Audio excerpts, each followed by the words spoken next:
Bom, galera, eu vou falar aqui um pouco desse conceito novo, que na verdade eu já tenho ele na minha cabeça, mas eu nunca desenvolvi, nunca conversei com vocês, não está dentro da narrativa e tal, e que eu vou trabalhar. Isso veio da onde? Vem do nosso tio Thomas Kuhn, na estrutura da Revolução Científica, que ele diz, olha, uma ciência quando bate num paradigma, quando bate num problema que ele não consegue resolver, começa a gerar uma anomalia. Num determinado momento, é preciso rever os paradigmas, a gente já falou sobre isso, aí tem o método indutivo, que é a ciência normal, em que, e aí talvez a gente melhorando nesse artigo de hoje, aí que você descreve coisas, etc. Tal, e as explicações são todas razoáveis em relação a isso.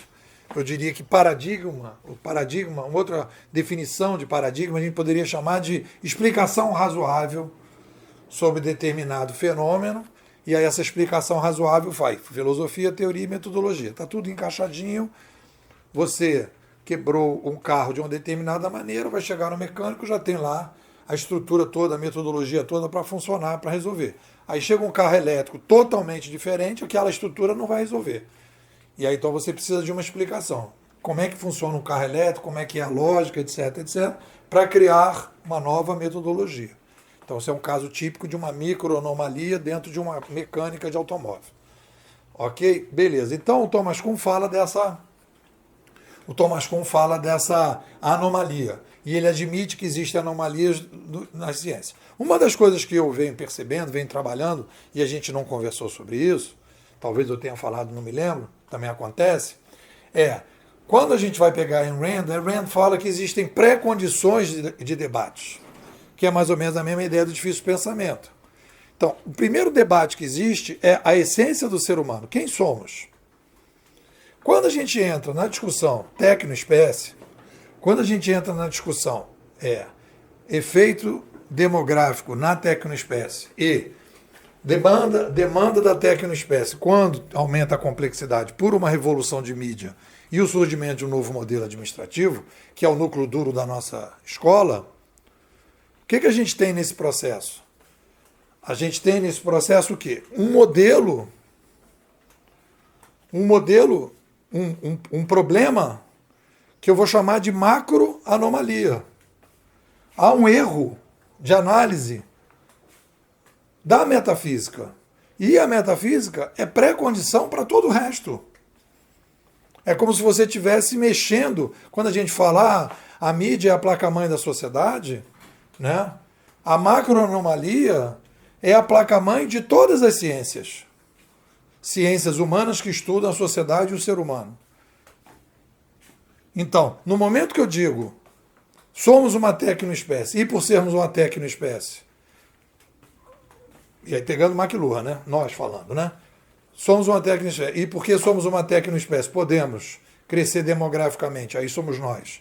Crescer demograficamente. E quando cresce demograficamente, precisa de uma revolução midiática. Aí revolução midiática é Pierre Levy.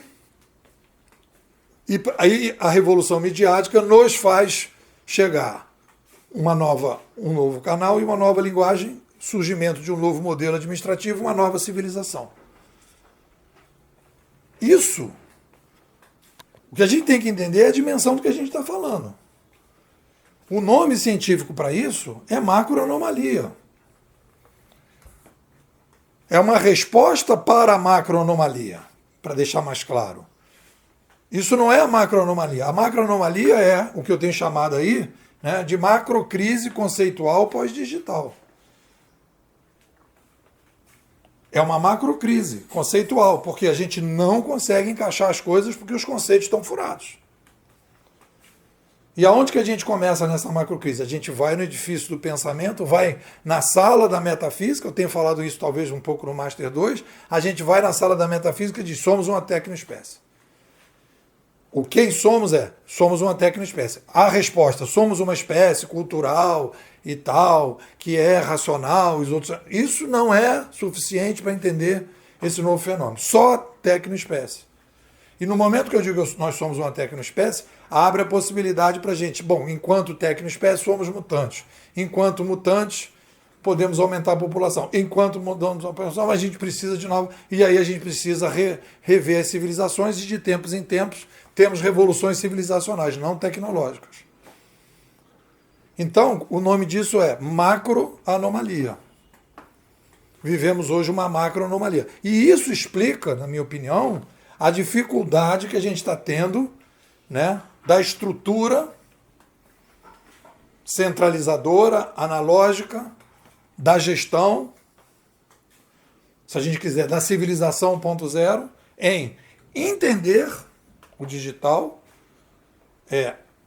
migrar para o digital, ou para a civilização 2.0, para ser um conceito mais preciso, e todas as resistências que acontecem, que a gente está vendo, para que esse mundo digital não vá em frente. São as brigas constantes que passam na economia, na política, nos negócios, nas organizações. É uma tensão entre a civilização 1.0 e 2.0. Como é que bate para vocês isso aí?